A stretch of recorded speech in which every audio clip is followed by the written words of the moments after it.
On this episode of Carnage, we're going to build up a tough Mopar 318.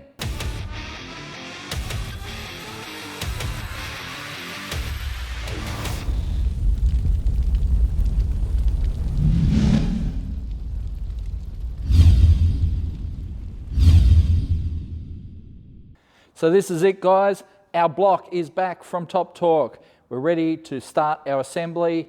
We've got a whole bunch of parts sitting over there. Let's just hook in and get it done. So before this goes on the engine stand, I've got to do a couple of things. We've got some block plugs to do here. We've got the cam plug at the back, and we've got these gallery plugs that have to go in. It's best to do it now, by them, you know, once we put the engine stand attachment on there, it makes it very hard. There's also a couple freeze plugs there I want to change, or Welsh plugs as we like to call them. But yeah, so cam plugs. We have a couple different versions. There's this version, which is kind of the old school version. I've never really liked it. It sits in there, and then you put it in there with a bit of sealant, and then you just sort of, you know, dent the middle, and it kind of locks it into place. Always thought it was a bit, how you going? But they do work. Then there's this new style of one, which I've never actually used before, but I like the idea of it. And it goes in that way, and it's got like a cup on the back that sort of cups around the end of the camshaft. So I kind of like the design. But anyway, we'll have to put some sealant on those, or on that one specifically, and we'll press it into place.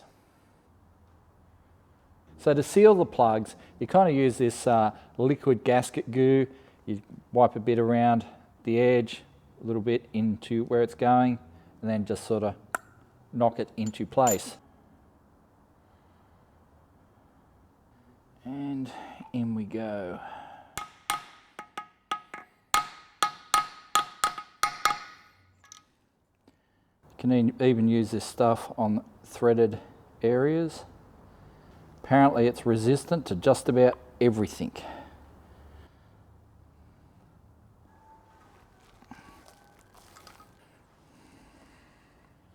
In addition to the threaded block plugs, I'm going to replace these two freeze plugs back here. They're steel. Steel, to me, is not a very good material to use for a freeze plug or a Welsh plug. They do rust and corrode, and brass doesn't. So let's replace them with brass while we're here. Flip it. And it's gone in. Oh well. That one's in as well. God damn it.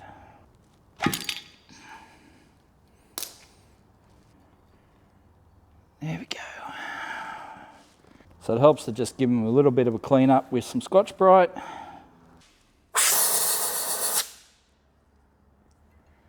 The old safety squint. All right, here we go.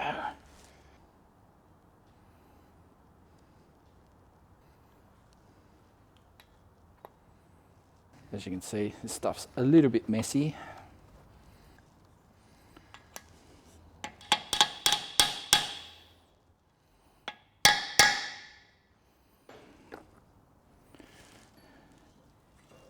Okay, so this is still set up from before.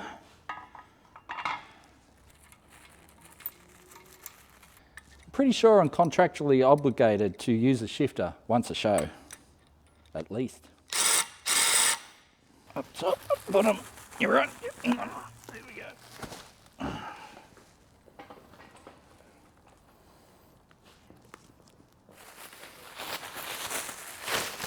It's like it's Christmas.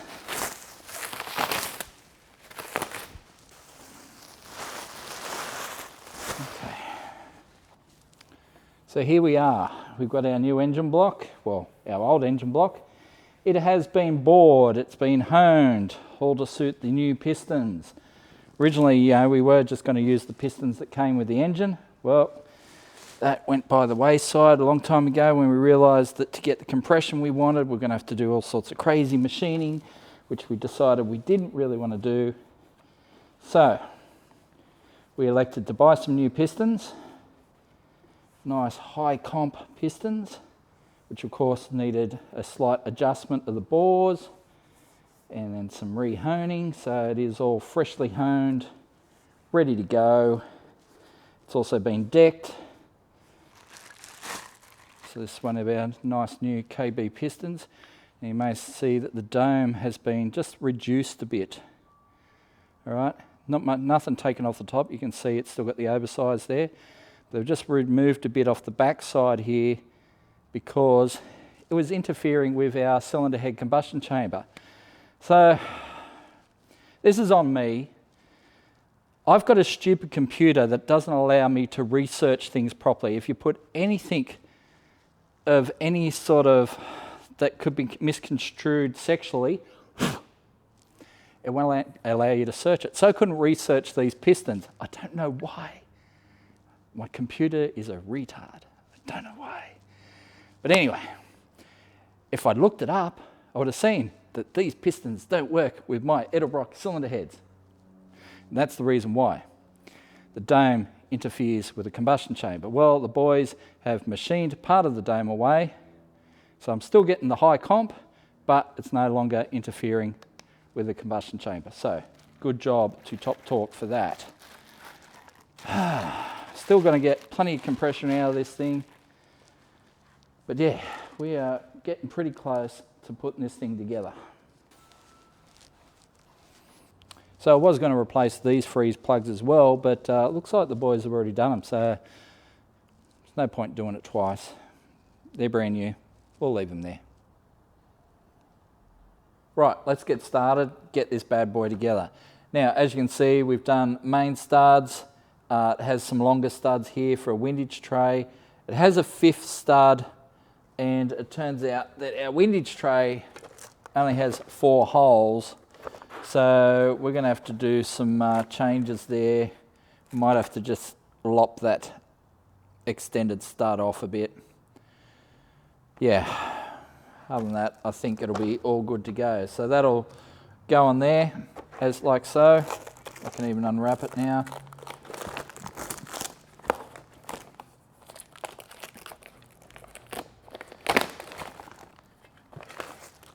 Right. So that's going to go on there like so. Now it won't go down completely because of the extended stud. But there's cut out there for the oil pump and the pickup. But yeah, I'm going to have to slice off that extended stud to make clearance for that. Yay. But we're going to lay the crank in there. We'll get some new bearings in there. So I've decided to buy new bearings throughout. So new bearings. I'm going to put the crank in there, and we're going to use some plastic gauge. And the reason for that is that, sure, I have all the equipment to measure this up precisely, micrometers, all that sort of stuff. However, all that's pretty much been done by the guys at the machine shop. So all I'm going to be doing is double checking their work. So we'll undo all the main caps, put some bearings in this thing, lay the crank in, tighten down the main caps with new bearings and some plastic gauge, and just make sure that the clearances are right. And then it's a simple matter of just pulling off the pieces of plastic gauge, put some lube on, tighten it down, and then it's done.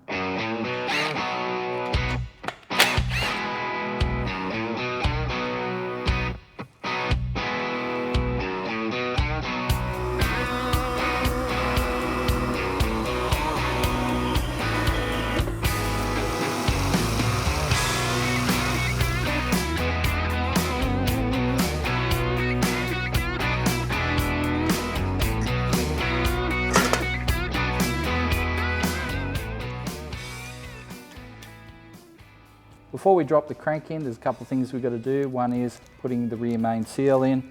So it comes in 2 halves. Thankfully it's a rubber seal, not a rope seal. Rope seals suck. They're not impossible, but they do suck. So the, as I said, 2 halves. The bit with the wings goes in the cap. The other one is underneath. So pull it out. Dab.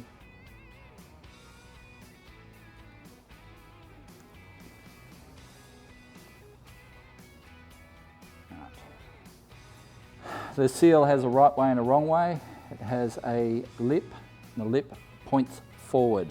So just make sure you get that right. Okay, lip to the front. See, there's the lip. Now that is pretty much ready to go other than needing a bearing. So let's break out the bearings. So the bearings come in two halves. So if they don't have a hole in them, they go to the top. Some of the top ones will have holes, doesn't really matter. But if it doesn't have a hole, it definitely goes to the top. As you can see, there's holes down there at the midpoint in each of the journals. So oil has to travel through them.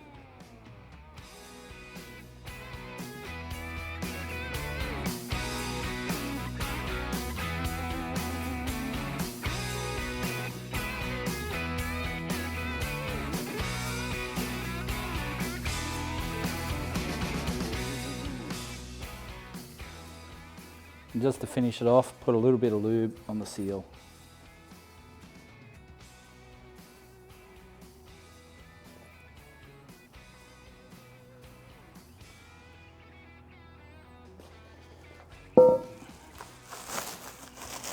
Here we go. All right. Carefully, carefully.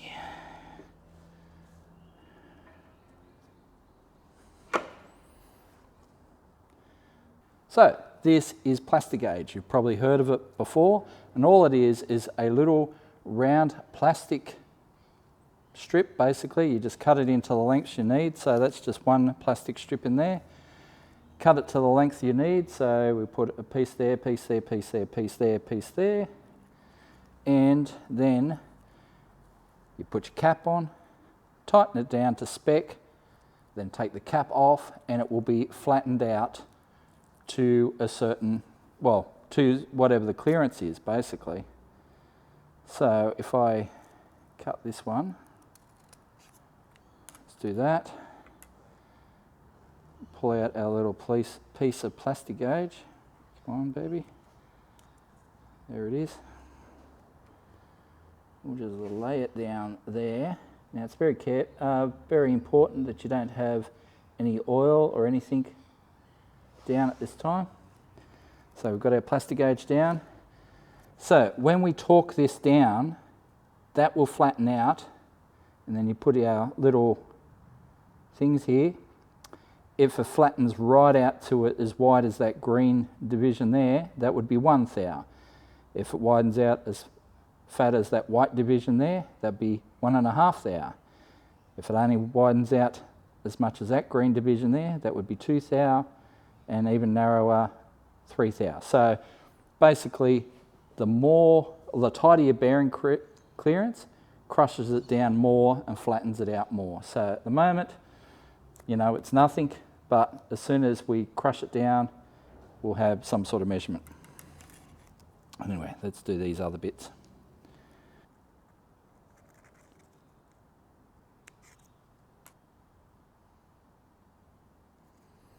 Now we tighten down the caps.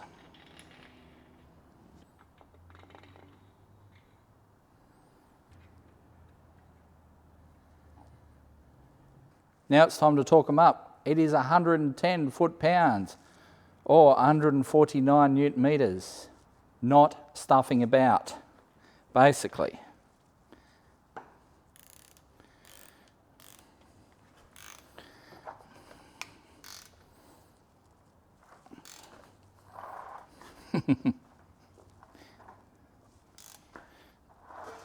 Come on. This thing needs brakes.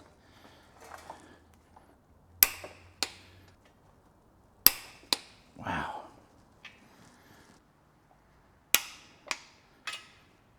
Right. Now here's the important part.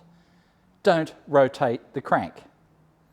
Now we undo those and knock the caps off, see what our clearances are. Ryobi power. I'm sure that'll get a few of you excited. There's one. One thing for sure is it's consistent. They all look about the same. So let's see what the tape says.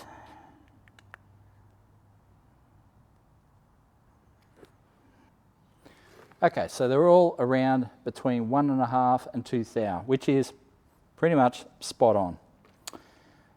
Yep, I can accept that. Now the sucky part. I've got to clean all the plastic gauge off that before I can put it back in the motor. But once we lube these up, torque them up, that crank's done.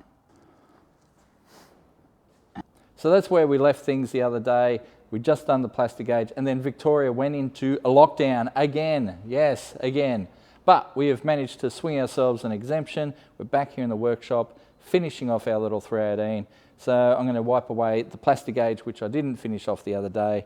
And yeah, I'm just going to spray it directly on this piece of paper towel, a bit of WD spray, wipe away the plastic gauge. Don't spray it directly on the journal, because then you're sort of washing away the assembly lube on the underside of the bearing. And don't forget, you've got to do the bearing caps as well.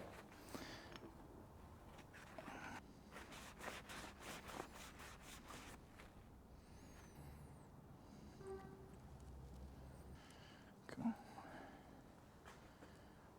Here we go.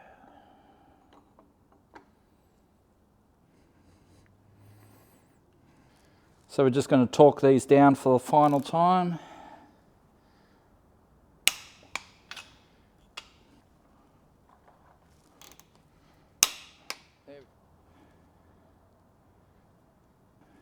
So just checking for tight spots.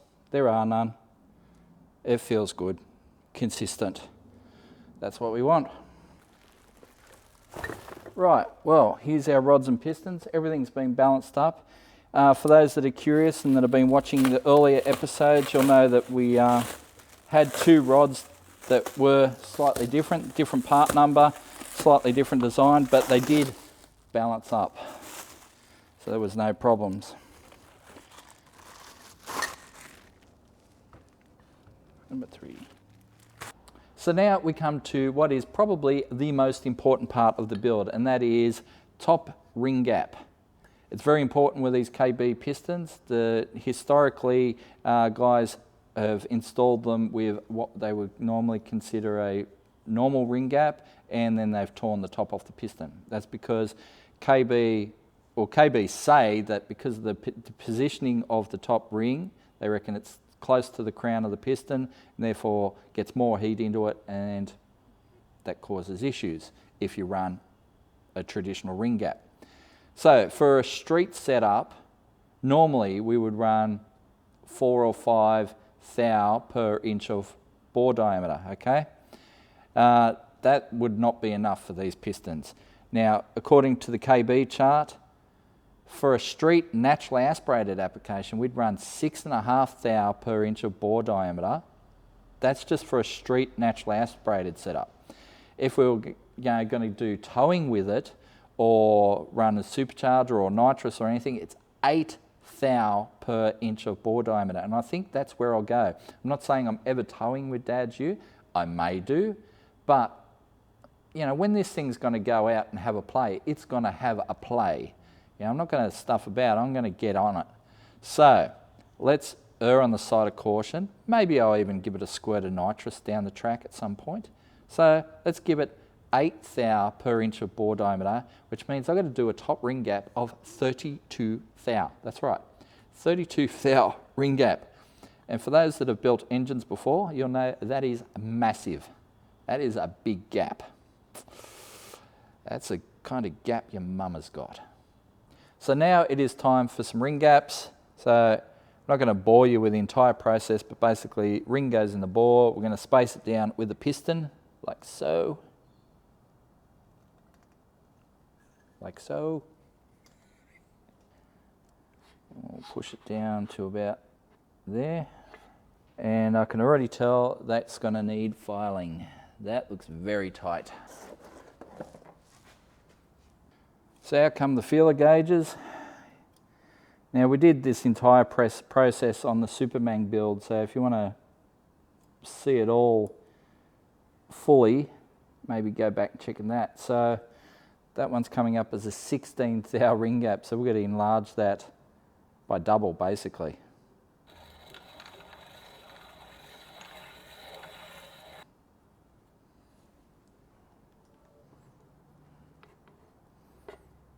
That fits in there. It's actually probably gone slightly over, but that's fine. Okay, so we've got that one right. So now I'm just going to dress it up slightly with a diamond file. Make sure there's no sharp edges on where we've ground it. And that is one ring done.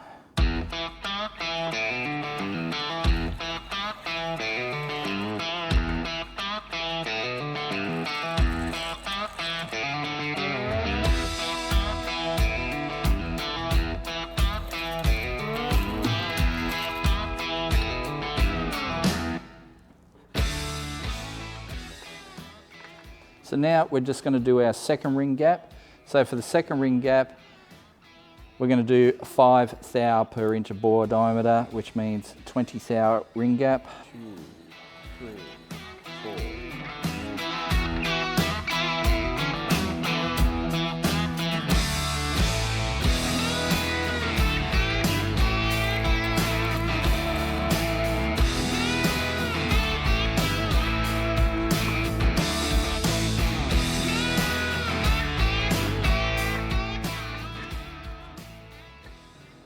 Nailed it.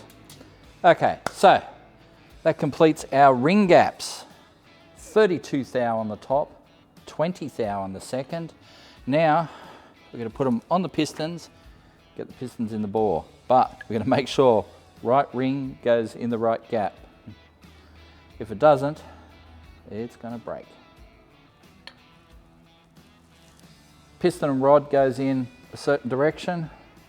Obviously, there's the dome to account for, which has to go on the lower side of the bore.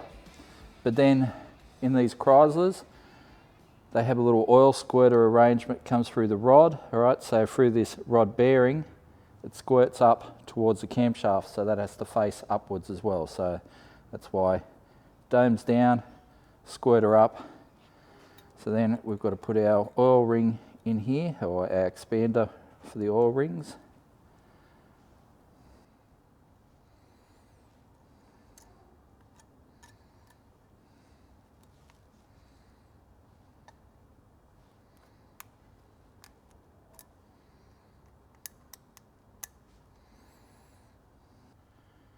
Right, well, that's one oil ring. Now for the others.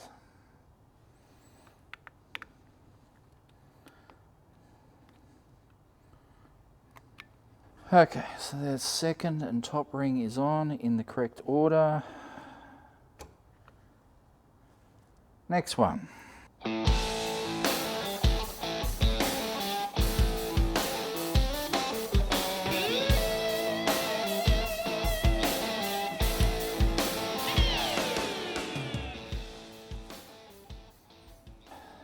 Well, we're done. Finally, all the pistons have rings. They're all orientated correctly.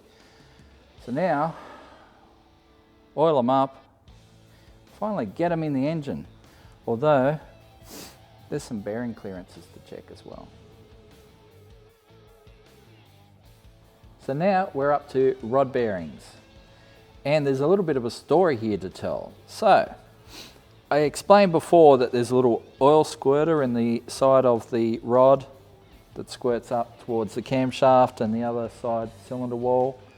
And you can see I've got two bearings there together. So the two halves of the shell form together to create a hole.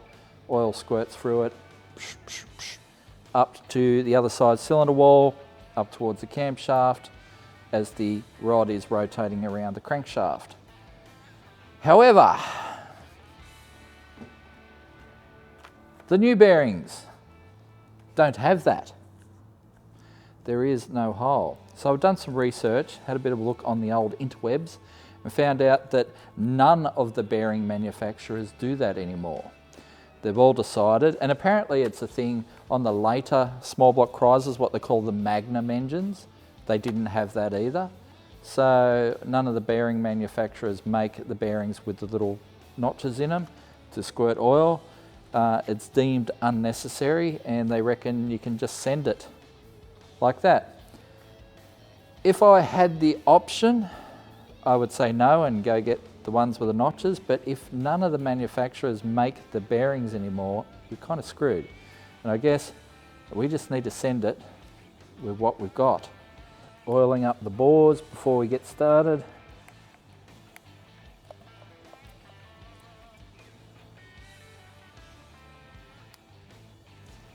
I don't know I can do it. Look at it. There's a channel there. It needs a hole.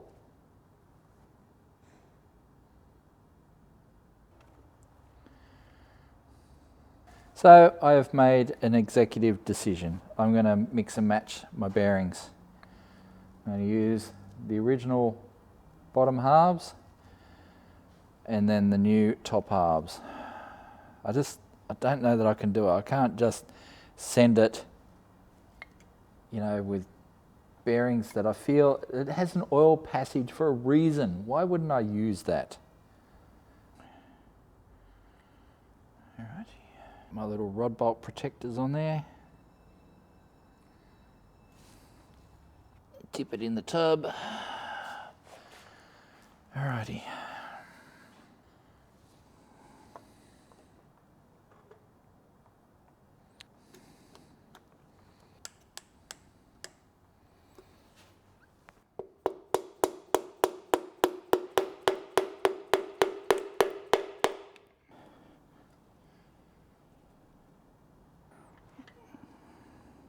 So just going to wipe the journal clean, grab a little piece of plastic gauge, which I've already pre-cut, one dry bearing cap,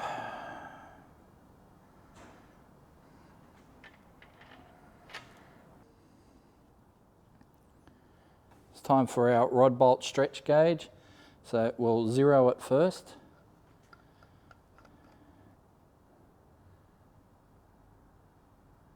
Okay, we've got to be careful not to rotate the crank here.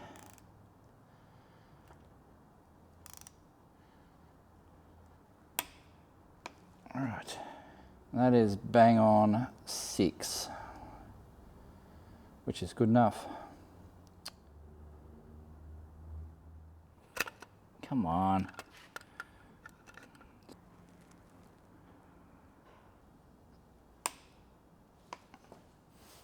There we go. 6. Undo them, check your plastic gauge. But looks like 1.5 thou. So that's all right. 1.5 thou is kind of on the low side of what I'd want. Wouldn't want it any tighter. But we'll just wipe away the plastic gauge. Put the main cap back on, torque it up, and then it's done. And then we just got to repeat that 8 times.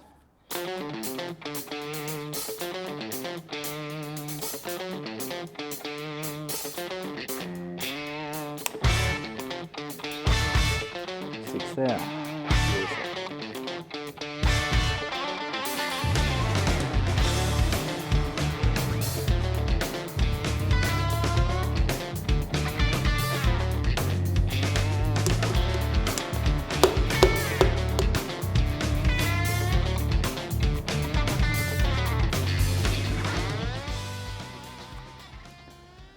Right, well, 6 thou stretch, that is done. All the rods and pistons are in. So now we've got oil pump, pickup, windage tray, sump. Well, actually, I'm going to leave the sump till last.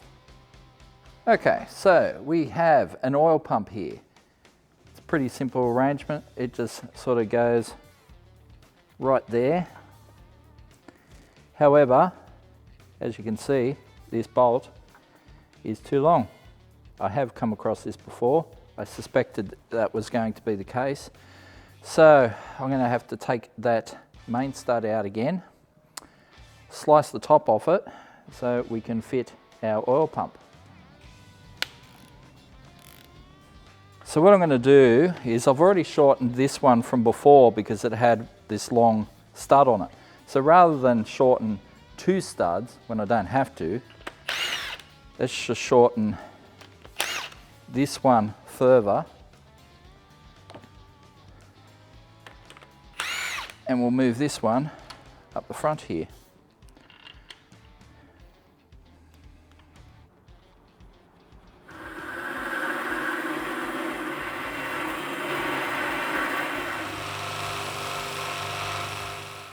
Okay, so we've shortened our bolt. So remember that if you're building one of these in the future with main studs, ARP don't do it for you. You've got to shorten it yourself. And the nut. All right, there we go. Not going to fit still. Why? Lose the washer and shorten it further. It's unbelievable.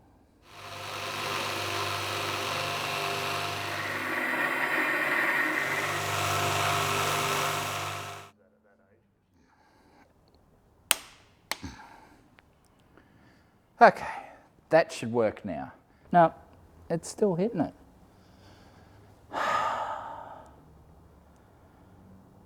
You know what? Screw it. I'm just going to the factory bolt. It's not worth it. What a ball ache. Seriously. Lift your game, ARP.